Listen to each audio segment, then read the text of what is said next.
if we sort of zoom out of our results, and if we zoom out of our culture, and if we sort of take a little step back, and then you just observe, without trying to make something right, wrong, good or bad, if you just observe. And what I'm wanting to ask you to observe is, how many people do you know that actually are living their ideal lifestyle where they don't actually have to worry about things? How many people do you observe living what could be loosely called a financially free lifestyle? Although that term is rather abstract, and I appreciate that. As opposed to, how many people do you know that, have some stress points around money, have some stress points around lifestyle, have some stress points around the way that they actually earn that money, have some stress points around the fact that everything else seems to be on the increase except the amount of money that you're receiving. And then you say, well, hang on, why is it like that? Why is it like that when there are so many opportunities around and so much learning around? Why is it like that? So we just take a step back, and then you observe, why is that so, to quote Professor Julia Sunder Miller. And again, without trying to make something right, wrong, good or bad, you just got to observe, well, why is it that most people never realise even a fraction of their potential? Why is it that most people never realise their dreams? Why is it that most people have still got huge desires, huge bucket lists, and all of those sorts of things? And why is it that most people don't achieve? So this weekend we're going to explore some of those reasons, because unless you understand those reasons, then you can observe another thing. You can observe, how many people do you know that read book after book, go to seminar after seminar, and do a whole bunch of online stuff and a whole bunch of video watching and all of those sorts of things, and yet at the end of the day they're still no better off? Well, why is that? And so there's got to be reasons, and my mind works in the way of, you look for the reasons first before you actually try and support change through solutions. If you don't understand the reasons, then there's a fair chance you're going to be continually impacted by them.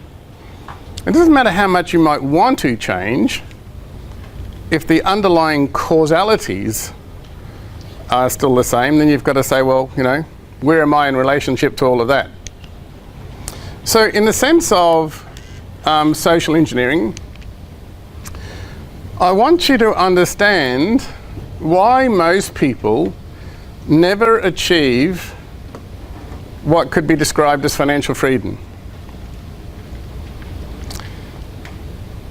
And that's a fairly readily observable fact. I mean, you can go to the ABS, you can go to statistics, you can go to census, you can go to all sorts of places, and then you'll find that people, especially those people who are starting to think about retirement or entering retirement,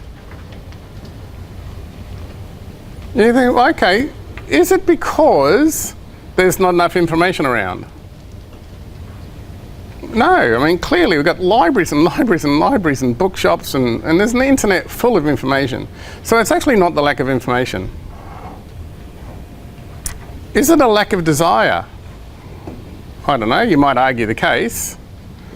But generally the people that I speak to have a very strong desire to change their financial circumstances in one way, shape or another. Is it the lack of capacity for a human being to learn? Well, no.